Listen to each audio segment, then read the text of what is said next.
بسم اللہ الرحمن الرحیم۔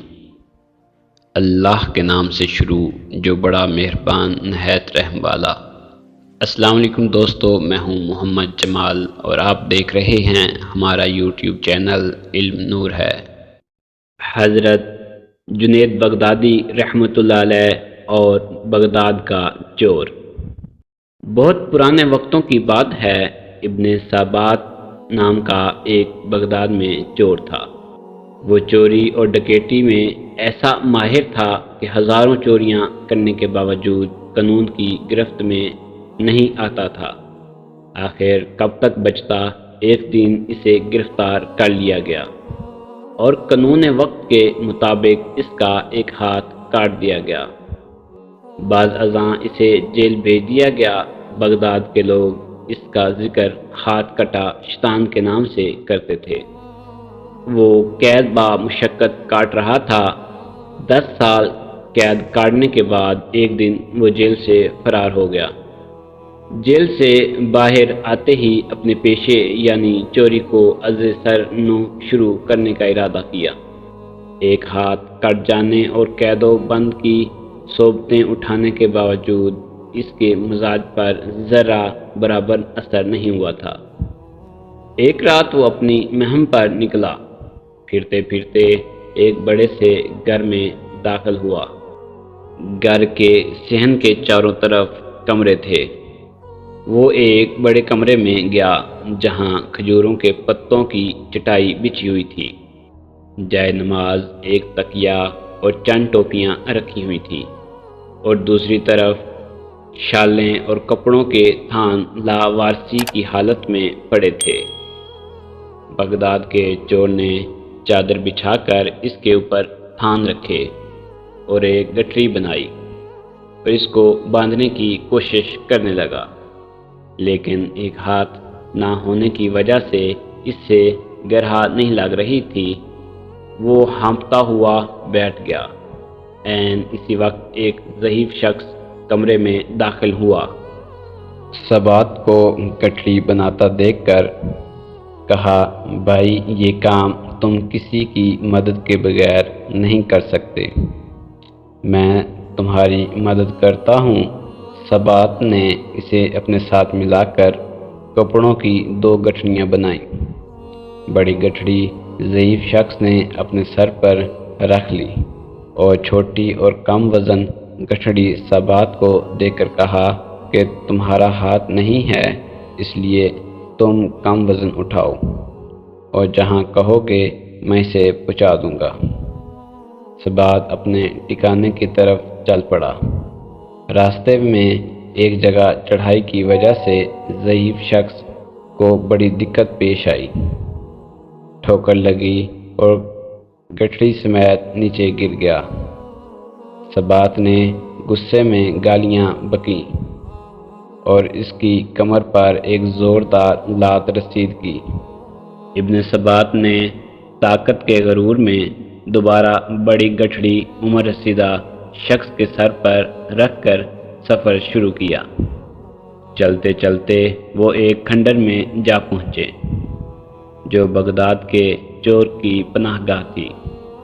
پھر ابن سبات نے بزرگ سے کہا کہ دیکھو، پہلی چوری کرنے میں پہنچا تھا اور تم بعد میں آئے تھے، لہٰذا یہ تمام چوری کا مال میرا ہوا اور تمہیں مجھ جیسا سردار پورے بغداد میں نہیں ملے گا، لہٰذا آج سے تم میرے شاگرد ہو۔ بزرگ نے بڑے ادب سے اور احترام سے عرض کیا، بھائی یہ تمام مال تمہیں مبارک ہو، افسوس میں تمہاری کوئی خدمت نہیں کر سکا، بلکہ اپنی کمزوری کی وجہ سے تمہارے لیے پریشانی کا باعث بنا، جس کے لیے معافی مانگتا ہوں اور رخصتی کی اجازت چاہتا ہوں۔ خدا حافظ کہہ کر وہ شہر کی جانب چل پڑا۔ دوسری طرف ابن سبات کے دل، دماغ اور ضمیر کو اپنے ساتھی کے حسن سلوک نے جھنجھوڑ کر رکھ دیا تھا اور ضمیر کی خلش نے اسے بے چین کر دیا۔ صبح ہوتے ہی بغداد کا چور اس رات کے ساتھی اجنبی چور کی تلاش میں نکلا تاکہ اپنے گزشتہ رات کے سلوک کی معافی مانگ سکے۔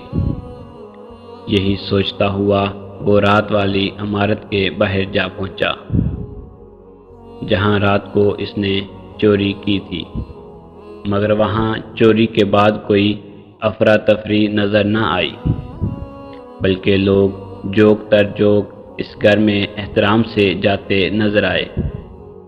بغداد کے چور نے ایک شخص سے پوچھا کہ یہ کس کا مکان ہے؟ اس نے کہا کہ لگتا ہے تم بغداد میں نئے ہو۔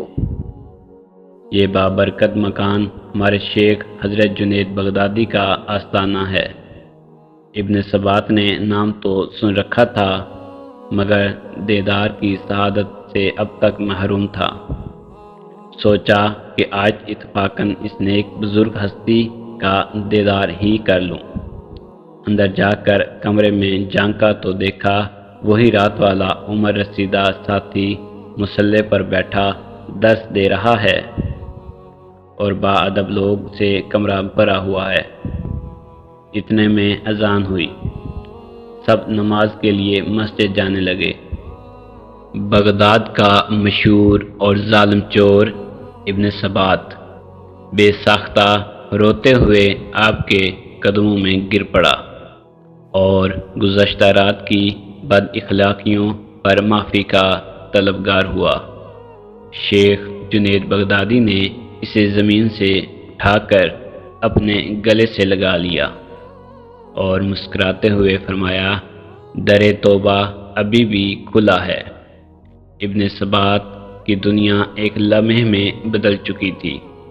وہ شیخ کے حلقہ مرید میں داخل ہو گیا اور وہ ہاتھ کٹا شیطان اب بغداد کا شاطر چور شیخ جنید بغدادی کے زیر سایہ عبادت ریاضت میں وہ نام لیا کہ اب اسے بغداد کے لوگ بغداد کے چور کے بجائے شیخ احمد بن ثبات کے نام سے نہایت ہی عزت اور احترام سے جانتے تھے۔ اس ابن ثبات کو ایک مرد خدا جنید بغدادی کے حسن اخلاق کردار نے چند لمحوں میں خدا کا نیک بندہ بنا دیا اور اللہ تعالیٰ کے نیک بندوں کی صف میں لا کھڑا کیا، اور بغداد کے چور کو چند لمحوں میں سیدھی راہ پر لانے کی کرامت کا یہ چرچا ہر زبان پر عام ہو گیا۔ آج کی ایک چھوٹی سی کاوش ہماری طرف سے، پلیز اگر آپ کو ہماری یہ ویڈیو پسند آئی ہو تو اسے لائک کریں اور کمنٹس میں اپنی رائے کا اظہار ضرور کریں۔ ملتے ہیں ایک اگلی نیو ویڈیو میں، تب تک اپنا بہت سارا خیال رکھیے گا اور جاتے جاتے ہمارے چینل کو سبسکرائب ضرور کر دیں۔